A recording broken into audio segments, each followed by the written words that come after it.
builders making moves, the projects shaping the culture, the unfiltered thinking behind it all. This is Let's Ride, the weekly podcast from BMX that takes you inside the on-chain world. Welcome to the ride.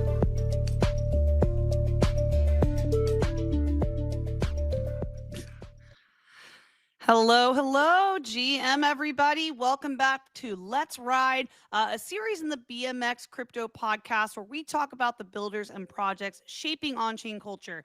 Make sure to catch up on all of our past episodes on YouTube, Apple Podcasts, and Spotify. And without further ado, let's dive into today's episode.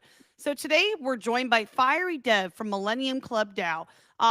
But first, before we dive in, I do want to pass it off to Dees to give a quick disclaimer, and we're going to dive in. FireyDev, we're so excited to have you today.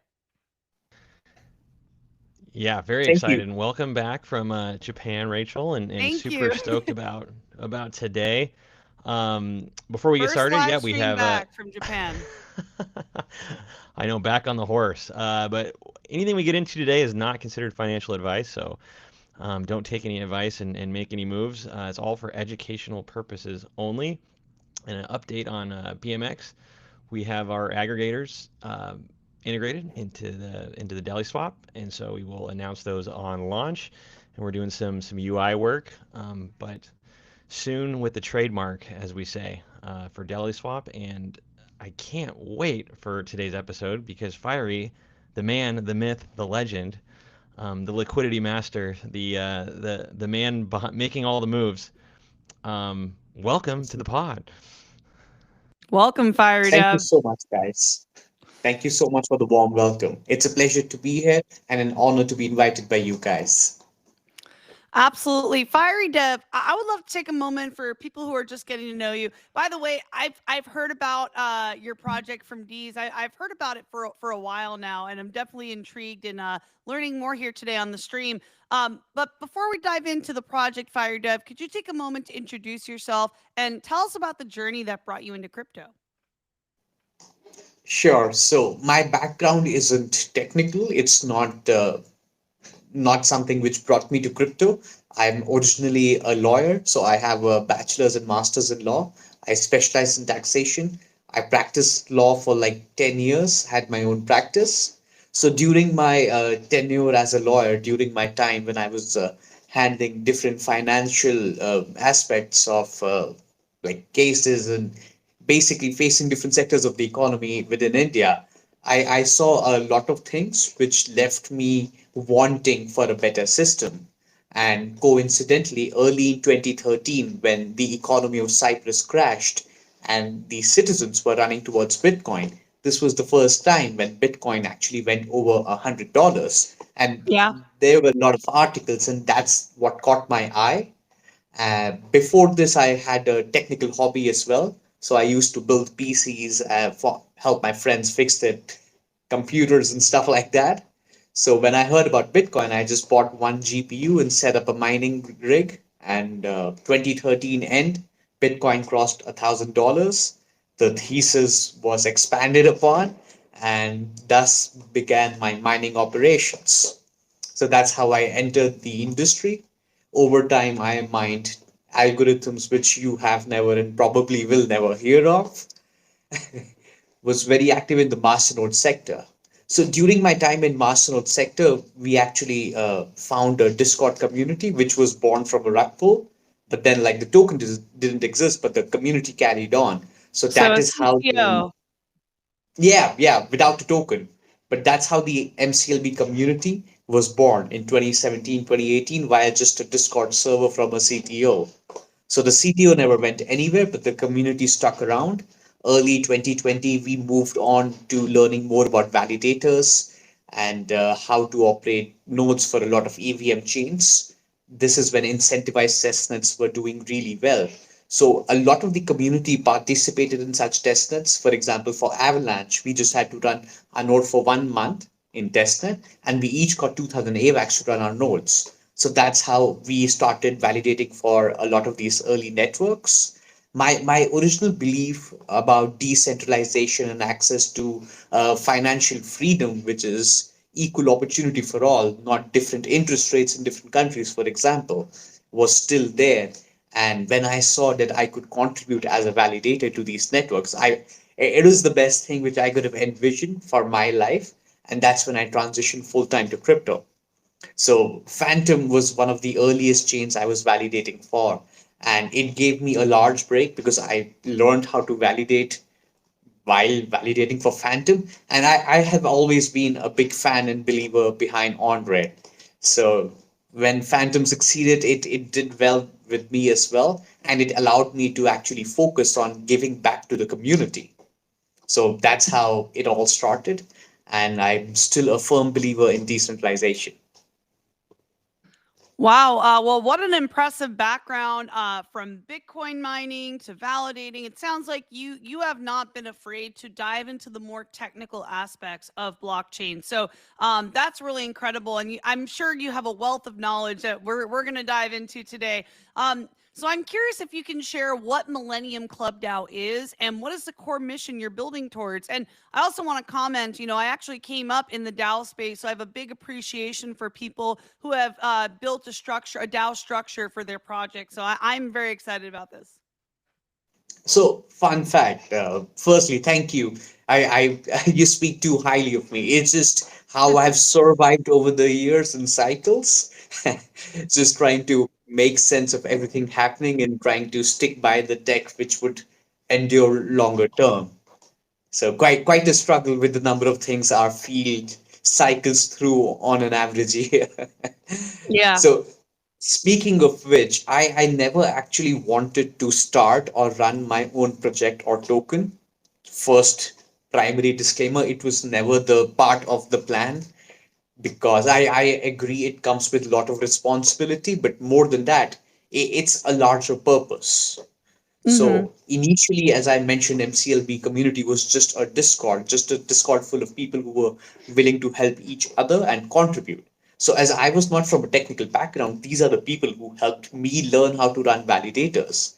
So once the EVM era of alternative L1 succeeded in 2021, I felt that this is the community I want to give back to. So early in 2021, the first token to have launched on the Phantom chain was FBOMB. And within a few weeks, it got rug pulled. So as I was one of the earliest validators for Phantom and a big supporter of the entire ecosystem, invested in all the projects which launched on Phantom, I felt personally bad. And I would call it an emotional decision because, again, it didn't have a financial motive behind it. But I just thought that this is something which I want to take over in a form of just kind of lead with the help of my community. So it was like I just bought what tiny liquidity was there, added liquidity myself, and that's how the FBOMB CTO started. So FBOMB was how I thought I would want to give back to the community, to the people in that ecosystem who have been with Phantom and the people in the MCLB Discord, because again, they were privy to whatever things I was planning on doing.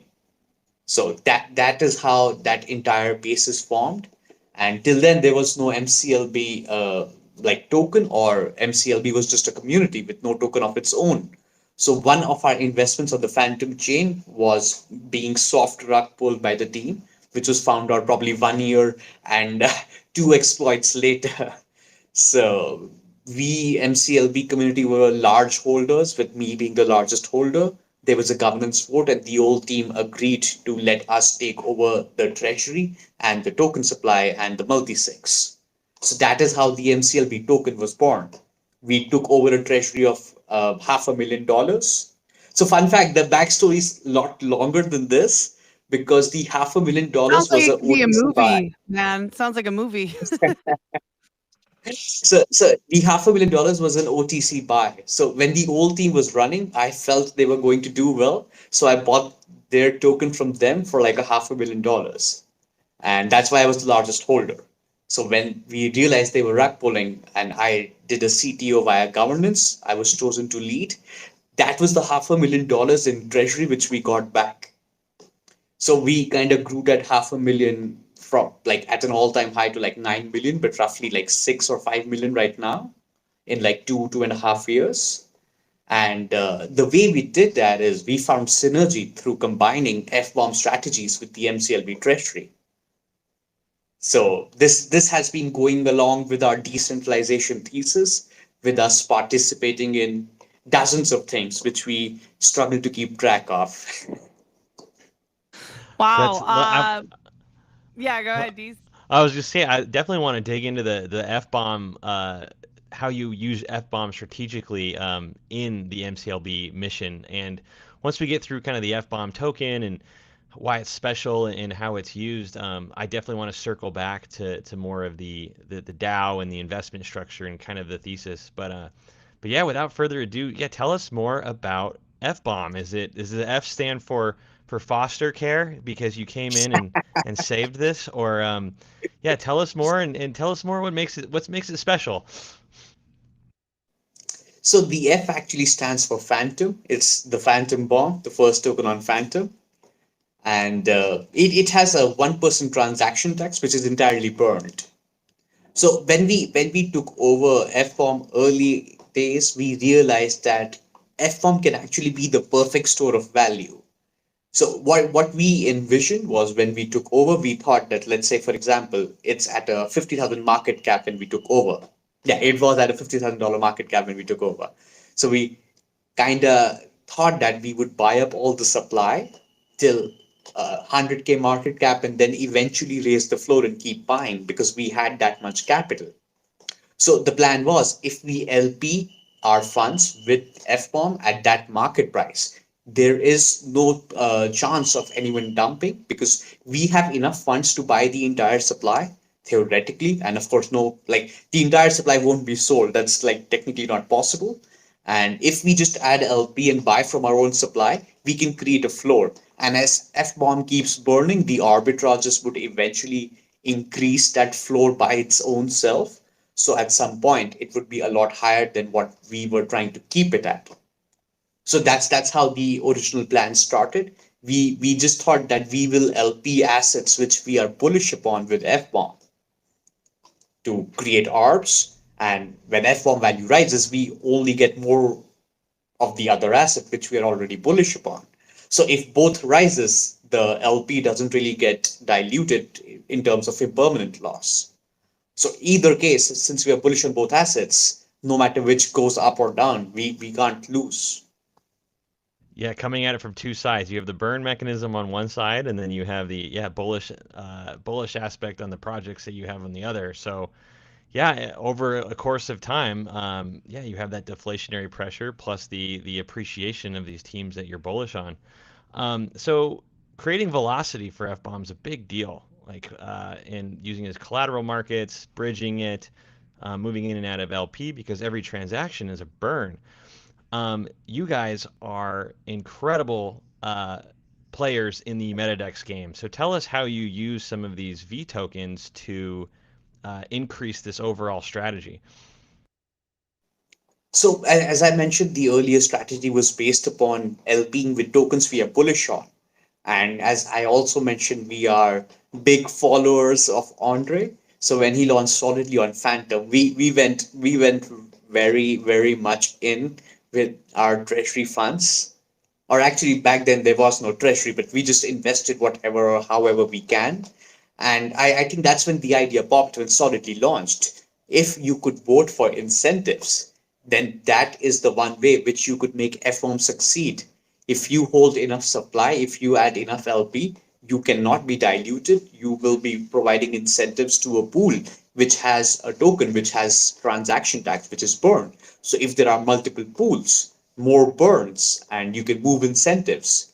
And that's how Solidly gave us the final piece of tech to make F1 the DeFi behemoth it is today. And Solidly was the answer I was looking for. But unfortunately, the tech was failing because it was the first iteration, and Andre may not have thought it out. So back then was the first DEX Velodrome by VE DAO, which was starting to come out, and they were in works. And as soon as I saw this is the first working DEX which is about to come out, we invested a large amount of funds. This is also the time when we took over MCLB DAO and the new treasury and the token were created. So we had the opportunity to actually use some of the treasury funds from that $500,000 to market by Velo and Loxam. So this helped us secure voting incentives for FBOMB on Velo as the first DEX, as the first place where you could also bridge FBOMB. So this just created a sort of a flywheel, not just the Metadex flywheel, but like an FBOMB flywheel. And we found our PMF. And when more DEXs launched on more chains, the answer was easy. Each chain which has a decent amount of TVL, each chain which has a high amount of economic activity needs a financial hub, a DEX, to serve all of those dApps and tokens. And that tech is not going to be Uniswap V2 or just like PancakeSwap forks like we were used to. Solidly forks were the answer. So now the only point which we had to focus on, it's not just choosing the right DEX, it's also choosing the right chain. And I believe we have been fortunate enough to be finding the right chains and the right DEXs. We went hard with our LPs. We went really hard with our bribing strategies, especially in the initial epochs when these DEXs launched, and FBOMB was heavily rewarded. We started with 1 billion token supply. When I took over, we were at like 930 or 920 million FBOMB in total supply. Right now, we are below 482 million FBOMB in 3 years. Yes. Yes, and the burn rate is astounding, creating that velocity. So yeah, for some of the listeners who've been out there, I've definitely farmed some FBOMB pools myself. And tell us more about how you think about swinging your emissions around. So are you guys? Does it still you alternate incentives on different pools? Is that correct? So the LPs are incentivized to move from pool to pool? Or I know that was the strategy when I was farming back in the day, but how is your guys' thinking about incentives changed, I guess, over the years of how you keep that velocity up on FBOMB? So there are multiple things which impact that strategy. Firstly, and largely being the bribing guidelines on the DEX like Aero and Velo. So earlier strategies allowed us to move votes and those bribes a lot more freely because we could bribe larger each week regardless of fee. So we had a lot of people switching for those high APRs as well. But currently, as that has been toned down a bit, we still do switch, but the APRs aren't large enough that people would switch that often. Having said that, it also is come like from an impact of the FBOMB price and market cap. Like FBOMB after burning half the supply is still, I would say, at probably 12, 14, $15 million market cap, which is a long way from like a few hundred K when we got listed on Velo when it launched. So it's like higher APRs on a lower market cap, but when the market cap goes up, the APRs would go down because the emissions are not in FBOMB but in external tokens. So that has Right. also had a large impact. Right. Well, when incentives, structures change for DEXs and stuff, I can see, yeah, how you have to change the strategy. We're really proud. Yeah, Yeah, Deli Swap, we have up to 3 different incentive streams, and to my check, knowing we don't have any caps on our incentives, so we'll see what the old MCLB does with that we are with these totally looking game. forward to that. Extremely so. Um, yeah, so yeah, we've built with that in mind, and love all these players in the DeFi and liquidity game. And just to kind of put a bow on this FBOMB part before we get back in MCLB, I really appreciate what you guys have done for smaller projects, injecting liquidity. And I know we'll get into this later, but FBOMB is such a big part of that, as it can come in and create that necessary liquidity that's not going to leave right away, with the interest of the Thank DAO you. at heart. So yeah, really love the story of FBOMB, the lore. If you ever meet Firey in person, ask him more about it. It goes way back. There's so much behind the scrolls.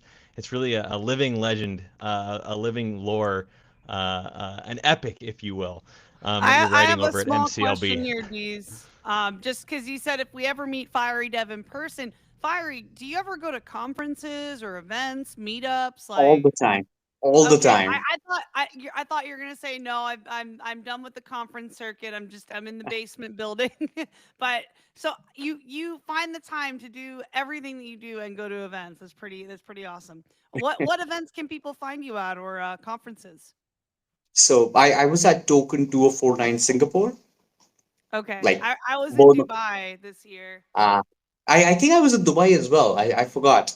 Was it this year? Was last? Yeah, It's a this little year hard it to keep feels like track. last year. Anything earlier this year feels like last year. Yeah, But but I always try to hit East Denver. okay, awesome. So, FireyDev, I would love in person to chop it up and make more content. Do another interview if I see you at East Denver. We will. I'll definitely be going there. Yeah, we'll see who else on the BMX team will go as well. Yeah, I will too. Yeah, BMX team will everyone rise to East Denver pretty strong. So yeah, looking forward Amazing. to it. But yeah, Rachel, I'm going to pass this back to you now that we've gone through the DeFi weeds, through FBOMB mechanics. I'm really Mhm. looking forward to like learning more about the MCLB strategy and how you guys have these interactions with projects. Yeah. Anyway, let's continue. Let's continue the ride. Well, first, I want to say hello to all of the friends that are in the live stream chat right now. Shout out to Pixel, Callie. I see a bunch of people active in the chat here. And yeah, if anybody has any questions, feel free to drop them throughout this conversation. We will be paying attention if anybody has any questions. GMBM to Dialethia as well. Okay, so FireyDev, quick question for you. So you're known for taking positions in other major DeFi protocols. I'm curious, like what that process looks like for you. Like what innovative use cases are you looking for in other DeFi protocols? So as I mentioned that we are decentralization maxis. So anything which we find which has a tech or a use case which is disruptive or which is making lives easier. So like as a normal investor, mostly it's revenue based. Like people would try to see what sort of revenue the protocol is generating. But if the protocol is already generating good value, it would already be known and be priced accordingly. So what we are actually looking for is forecasting of future revenue. So how a good or how much a protocol can do in a longer term. So it is more imperative to study things which will happen in future in this case, because as we are talking about DeFi, things can change very rapidly. Oh So yeah. it You need the long-term sustainability, the projects that are focused on building for the long term. So, yeah, definitely got to talk more about BMX, man, because that's the epitome of BMX, long-term sustainable DeFi. So, uh, awesome. Well, okay, I do want to ask more questions around the DAO structure. Like, I'm curious, what does the DAO look for in a team or an idea before deciding to back them? Like, how does the governance process work too? So we have token gated channels in our Discord. So there is a smaller role which includes like 5,000 MCLB tokens, roughly $2,500 at this point, and a larger role which is 25,000 MCLB tokens, roughly $12,500 at this point. So it's imperative to note MCLB is mostly priced near its RFV value. So if it goes below that, the treasury will buy back. The treasury has probably bought like, I would like to say 8 or 10% of the supply already in the past one and a half year. So whenever the price goes below the backing, we just buy back. So as I mentioned, we have two token gated channels. People can participate via getting those roles whenever we have any opportunities. Firstly, depending upon the opportunity size, it may not always be large enough to accommodate apart from the treasury board members. So depending upon how much people we can accommodate, we firstly gauge whether there is any interest for investing from the DAO treasury side. So we discuss it with all the role holders, tell them the opportunity, everyone kind of gives their inputs, sees what the pros and cons are, and mostly it's like a collective decision if it makes sense. Also, if we can allow or if there is size permissions that we have more uh, capacity in our tickets to invest, we allow the larger token gated role holders first and then the smaller ones to participate in these opportunities. Sometimes these can be pre-sales, LP deals, or stuff like that. Got it. And I'm curious if you're able to share a story or maybe an example of a recent partnership or an incubated project that you're particularly excited about, and maybe tell us why it's a perfect fit for the MCLB ecosystem. Amazing. I would hope something like that would crop up. So I have the perfect project in mind, especially because Monad Chain just came out with their TGE date, which is 24th of November. So the project is Curvance. It is a advanced DeFi project, which is combining a lot of the earlier use cases, improving them, building upon them, creating a synergy between all of them. So think of it like Aave, but for LPs. So that's the original idea behind it. But because it has been in works for over 3 years, it has evolved into a much larger beast with so many things being built under it. So I personally am not technically equipped enough to be able to name and list all of them. Having Listen, said that, Fiery, you saying you're not technically, I just heard your background, man. You're technically, you're the most technically equipped person I've talked to, I feel like. But, but listen, I love the fact that just, how you've structured this, right? Where you make decisions as a DAO, as a collective. It's not up to any one person. But you guys have your parameters, you know what you're looking for, and you're doing this as a collective supporting projects. And I think I just really admire when projects actually really try to operate in a decentralized way. So that's just really impressed me about your project, because I know I feel like it's become less common for people to structure as DAOs these days. So thank you for sticking with those values. And yeah, Deez, I don't know if you have anything you want to add here before I move to the next question. I mean, I always want to hear alpha from Fiery if he has more projects he's excited about. But I know if he wants to keep them to himself, the MCLB's got to eat. So now's the season with all these liquidations to FUD our own bags, right, to get better entries. So I don't want to press him too much, but no, Rachel, let's keep it rolling. Well, okay, so maybe we'll come back around, and maybe towards the end we'll see if Fire is going to sprinkle a little alpha before we wrap up here. But I'm curious, if somebody is curious about getting involved, right? They want to get started, they want to truly become a part of MCLB. It could be someone listening today. Where can they go to get started? What are the steps to become a part of the community and the project?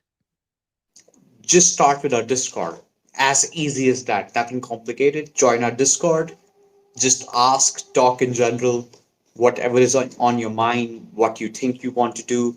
If you feel like joining our DAO more in an official capacity and a larger role, you can get 5,000 MCLB tokens, verify to get the role on our Discord, get the token gated access, discuss with the actual inside members who are key to making these decisions.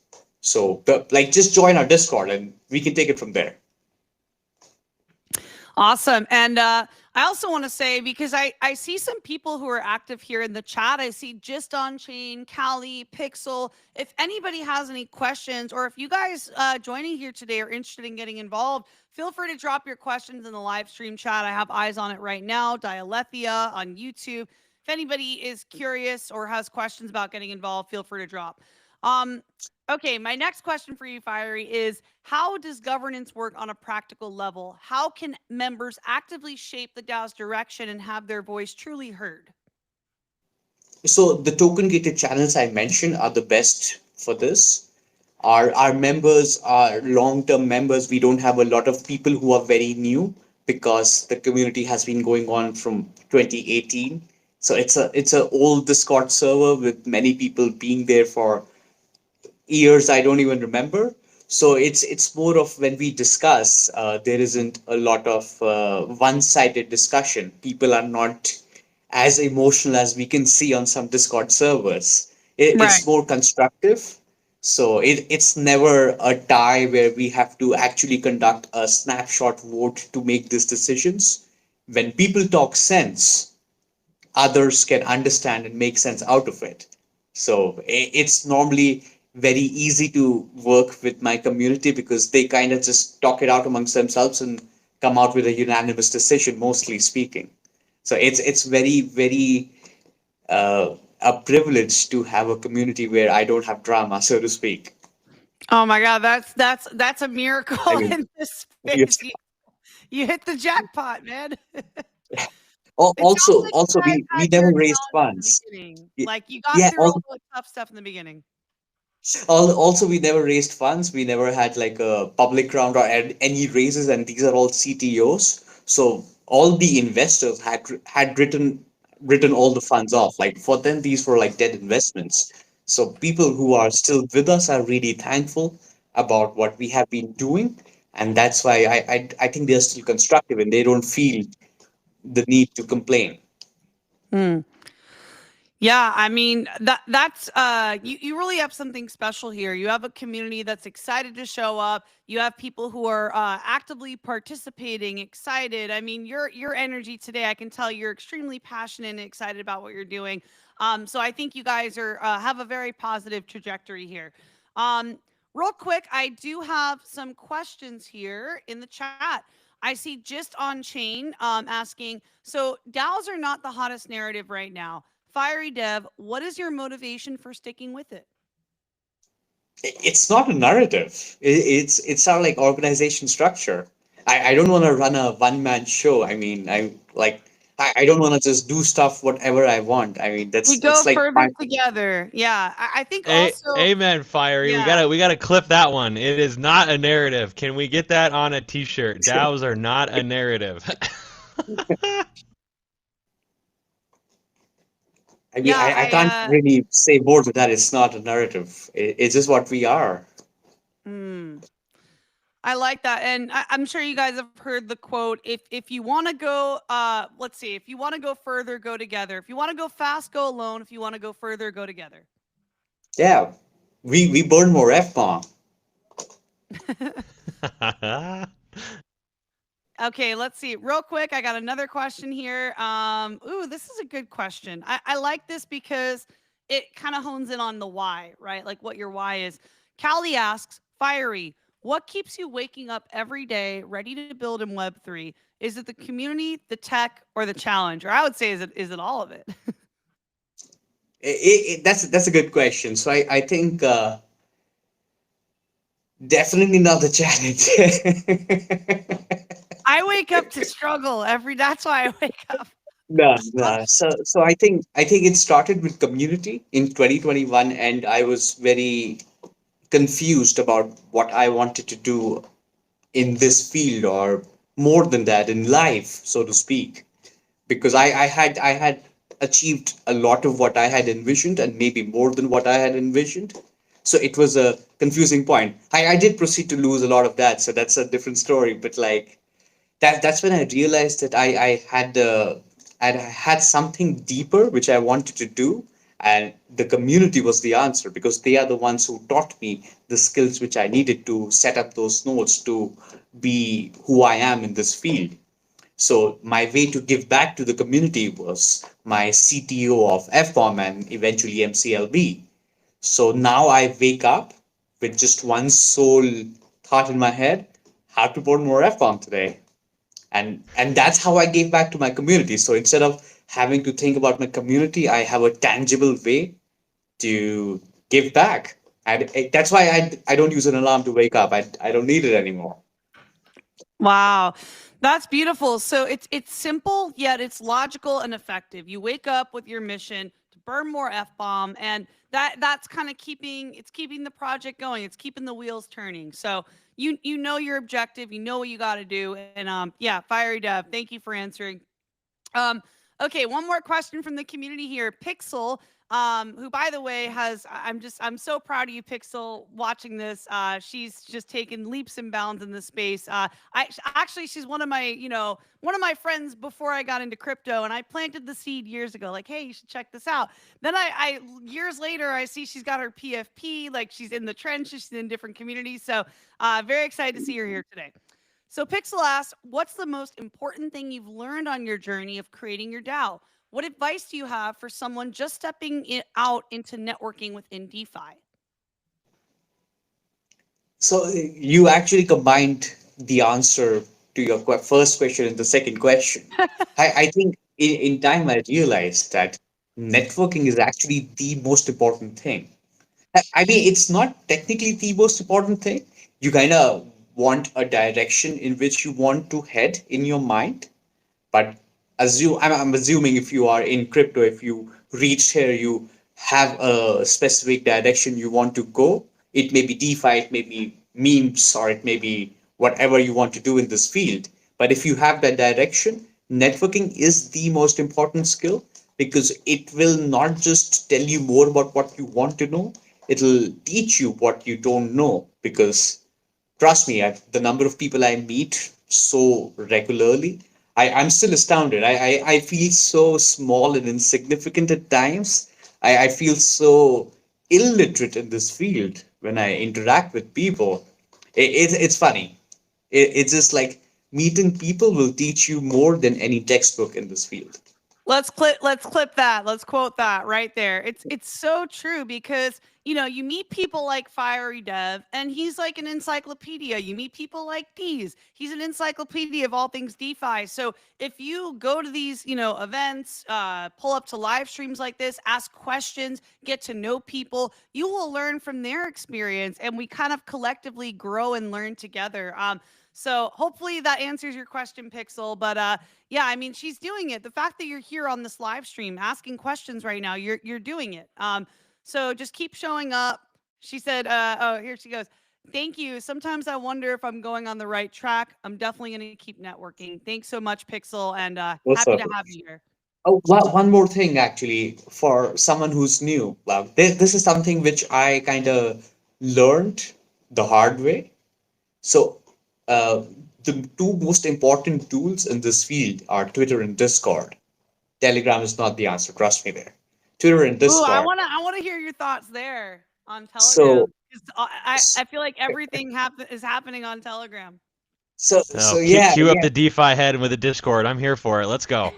yeah. It's Twitter and Discord, the only two tools which you need to focus on. Twitter is for things which you have no clue about. It is for learning things which you have like never heard about. So it's how to expand your knowledge base on new topics. Discord is where you go to look into things which you now have heard of but want to learn more about.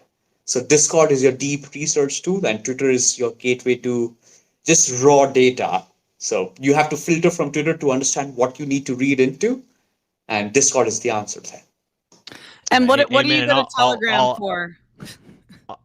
I'll add to the Discord You, one before we to get to Telegram answer is you need Okay, Telegram we'll to come back. answer messages which you don't want to answer back to. That's why I use Telegram. The only place which has unread messages in my entire suite of dApps apps I use is Telegram. man, a man with a clean inbox on Discord. That is impressive. And Oh, I want to add every before I morning, forget, sure. Wow. if for those newbies or normies, and anyone who's looking to expand the mind, even people who've been around a while, anytime we join a Discord, the most underrated tool is that index search bar in the top. You will find incredible amounts of keywords and topics that you were wondering about that someone probably asked. And when you do search those and you find the context, use that as a indicator to have courage to talk about more things, ask questions. Just because you won't look stupid. There's no dumb questions. And anything that you do talk about does cache those keywords. So if someone joins weeks or months later, and they have the same question, they can come see that. So I too am a Discord maxi, but a lot of us DeFi OGs, we came out of those trenches and those wolf caves. So happy to hear it all over again. There needs to be a playbook for people that want to learn more. I see Hero in the YouTube chat laughing. I think around the Telegram part. Funny. Okay, so all right. So on to the next question I have for you, FireyDev. I am curious, what is the biggest lesson you've personally learned working in crypto, other than you don't want to be on Telegram? Wow.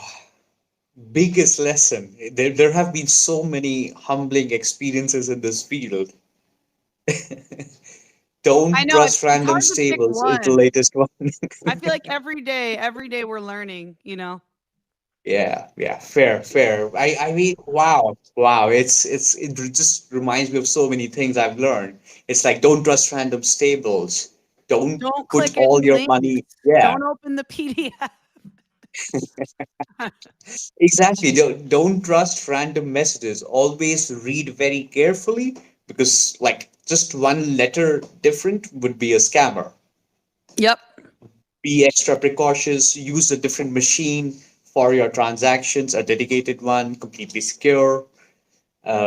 Like no matter how secure you are, there is still a way which you are not secure enough. So always have to be a bit paranoid, which is not a healthy lifestyle, but it's a necessity in our field. Be aware of your physical surroundings, be aware of what's happening around you. Situational awareness is a skill, a virtue. Patience is a virtue known by few, practiced by fewer. And the one thing in this field which you will always need and probably only need to succeed is perseverance. Mm. It's like if you stick here long enough, you don't need funds to invest to win. You just need to be there and work. There are enough examples on X, people who have written articles, who've succeeded through making memes to show that if there is a will, if there is perseverance, you will find a way. FireyDev, I wanna have you back on for more thing. I feel like we gotta spread this. Everything you said, yes. We gotta chop this up for some additional content. Like I love what you said about perseverance, and that's interesting because we just talked about how I just got back from Japan and I went to this place in Tokyo called the Meiji Shrine. And you know how they sell those like luck charms, like those I don't know if you've ever been there to Japan or any of the shrines, but they have these charms, and I got one for perseverance and victory. So the fact that you brought that up, I feel like that's something that I have really wanted to focus on in this space. It's just showing up repetitively, right? Having that perseverance, because there will be challenges in life, not just in crypto, but in life. And you have to rise to the occasion and continue to show up and have the wisdom to learn from the lessons. So, okay, I see another comment here. Let's see. Classic time in the market beats timing the market. It's not a casino, it's a fad. It's a new paradigm being built and a new global economy emerging from Hero. So not exactly a question, but some deep introspective thoughts here being shared. Amazing. Okay, let's see. Deez, do you have any other questions? I see we have a couple more here if you want to take the next one. Yeah. What is your favorite or most underrated DeFi use case right now? And it can be By the way, personally or it can be liquidity management. Either one is fine. Sorry, real quick. Hero said it's not a fad. That was a typo on his. I was wondering that too. He said it's not a fad. Sorry. I was like, that didn't exactly go with the rest of it. Sorry, Deez, go ahead. So DeFi has been expanding crazily, and like there are stuff like Hype, which launched Perps for so many things, with tokens which haven't launched. They're like pre-TGE Perps. So a lot of these things are very high fee producing because they are more of a gamble. Like imagine a Perps which is pre-TGE. You can't get more gambling than that at a point. So that has been quite an interesting field to see how it has progressed into such larger perps producing probably one of the largest fee producing protocols these days. So it's been quite interesting to see the negative impact also it has had on the field. But yeah, the casino goes on. So it's not my most favorite or underrated use case, but it's the largest use case which is making headlines or which is mainstream. The more underwritten use cases or the use cases which are being ignored right now are stuff which is probably being built by Andre under Flying Tulip. So when Andre built the initial solidly tech stack, he mentioned a lot of things. And when people forked, people built upon and further his tech stack, they never focused on all of those things. and he has been talking a lot about interest rate swaps, forex, DeFi insurance, and whatnot. So I am not sure how it all fits in, but I feel Flying Tulip might unlock a new primitive, especially with how the race has been done. So it is still a work in progress, and I feel it may actually bring out the more nuanced use cases in DeFi. Having said Yeah. that, I am very excited about Curvance. I mean, we are one of the largest seed investors. I'm not trying to push our investments here, but it is something which we will personally be using for FBOMB LPs on top of Aerodrome, for example. So we are stoked. We are beyond excited. We are caffeinated. We're capping it. I love it. Absolutely. Great mentions, man. Yeah, bringing up the floppy disks and the tulips. I think between those two teams, I mean, Andre's been working on this, and I love the roadmap.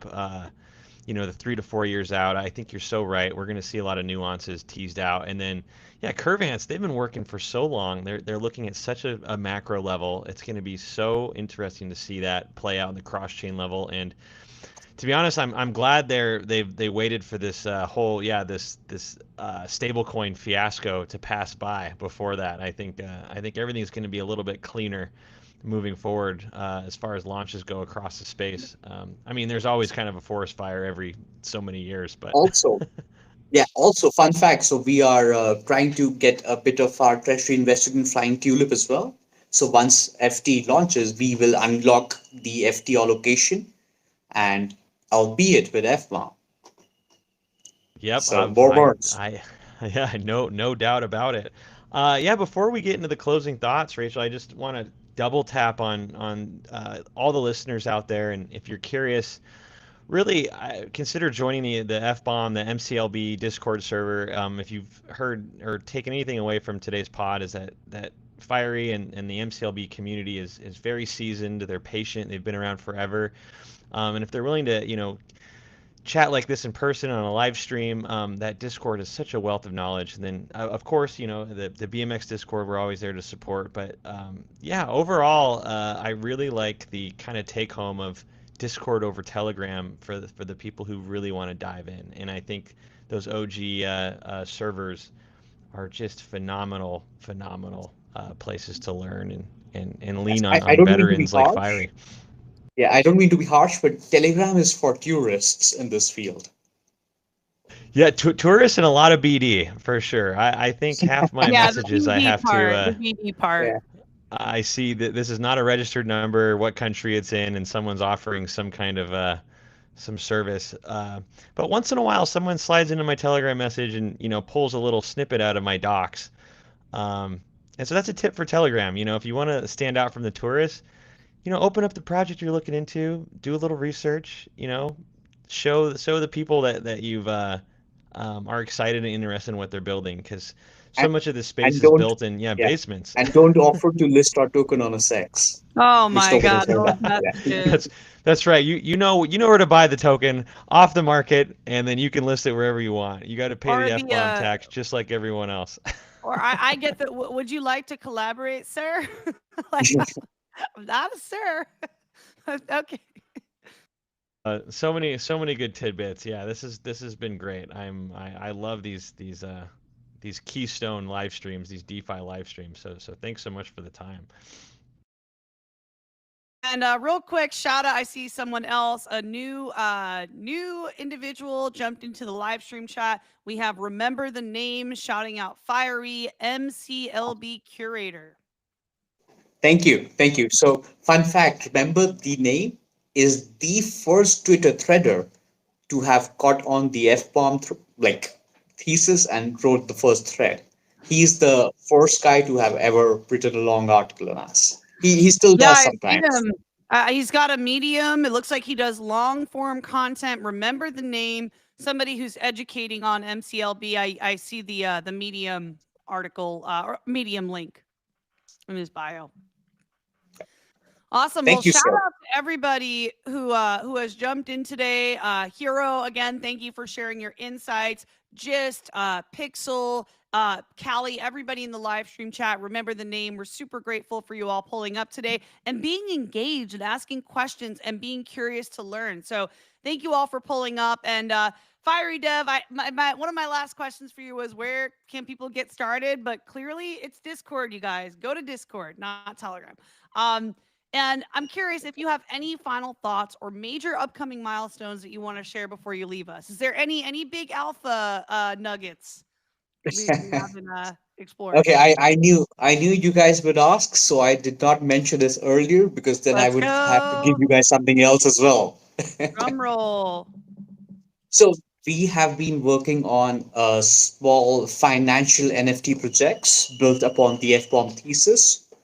So what this currently allows us to do is the MCLB treasury is farming via FBOMB LPs. And as the treasury is the one who adds bribes, votes, incentives, it is exempt from the transaction tax. So what we have in plan is a financial NFT where people can invest in, for example, USDC. It goes to a multi-sig where the entire backing sits. It is deployed in FBOMB USDC LPs minus the tax. So it's a tax-free LPing farm.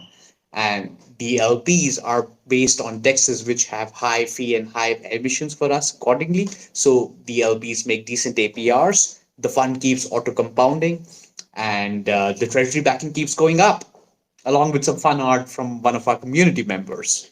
So we have more information coming out on this soon. We already have a pilot project on the way with our larger token gated role holders, the brigadiers, as we like to call them, people who hold 25,000 MCLB. We have the initial pilot LPs already deployed, earning APRs, more formal documentation and FNFT dates coming out soon. Wow, this is Sick. the first time you've announced that you've shared that. We would be getting listed on your NFT marketplace on Base as our primary market as well. Whee! Go, Oh, drop in Carousel. the alpha. That was a MCLB lot. getting into the depositing game. I am here for it. Look out, Carousel. Whoa, left field. So we have more coming out soon. We have people with nothing to do, so we just kind of try to make more strategies and just like, if it works, it works, right? That's how we keep coming out with thoughts, fine tune, and eventually choose what we need to deploy. Beautiful. We love to see it. And thank you for sharing that alpha here on Let's Ride on the BMX DeFi live stream and podcast. So yeah, Deez, I don't know if there's anything else. I think we're like almost at the hour here, almost exactly at 1 hour. Yeah, no, Fiery's stayed up to join us, so definitely want to let him go so we can get some sleep and keep being the people's champ out there. So I really appreciate the time, and it's just always a pleasure, and can't wait for ETH Denver. We'll have to, yeah, hopefully run into each other in another hacker house, and I can't wait to see some of this early art for this NFT collection. I'm excited. Thank you so much for having me, guys. It's been a real pleasure. Chatting about FBOMB is my crack cocaine, so thank you for feeding me. Fiery, one last question for you. What is the origin of the name FireyDev? Ah, I feel like I'm curious because okay. So I'm kind of putting it together in my head, but I want to hear from you. okay, okay, you asked. Okay, as a child, I have always been an avid reader of fiction, fantasy, and there's this book I used to love. Maybe you've heard of it, maybe you haven't. Aragon by Christopher Paolini. It originally started as a trilogy, but then turned into like a 4-book series. And the last book was called Brissinger, which in the language, the Elvishish sort of language in that book, basically translates to fire. And it was the name of a sword. And I have always had a uncanny attraction to swords, and that's how I chose FireyDev. And I was too young to realize that Dev can actually mean a developer because I didn't know what developers meant or existed back then. I was a kid, and my real name is Devesh, so Dev is like my nickname. It's like my go-to name for all my friends and family. So I'm like FireyDev. That's how it started. Wow, that's crazy. And I thought you were like saying my last name for that. That's like Brissinger. That's extremely close to my last name. So I feel Well, like I gotta go look into this lore now. I didn't know about this. Wow. no one did apparently. I've never told anyone this. Like no one knows this. Wow, we're getting the alpha, we're getting the never before heard lore of your name. I thought maybe FireyDev was like maybe like you're very passionate, right? Like you have a fire for what you do, right? You're like The fun very fact, passionate. I love fire as a attribute in nature, and I'm very passionate towards my hobbies. Crypto was my hobby, so it kind of added up in that manner as well. It all added up. Well, thank you for coming up today and sharing your fire, sharing your passion, answering all the questions from us and from our community. And yeah, very excited to see the future of your project. And yeah, you guys hop in the Discord, go say hello, ask questions, look at the docs. And yeah, anybody can get involved. This is a DAO after all. Looking forward to seeing you guys in our Discord. Thank you for listening to us and having us. Awesome. Thanks so much, Fiery. And thank you, Dees. Always a pleasure co hosting with you. And we'll see you on the next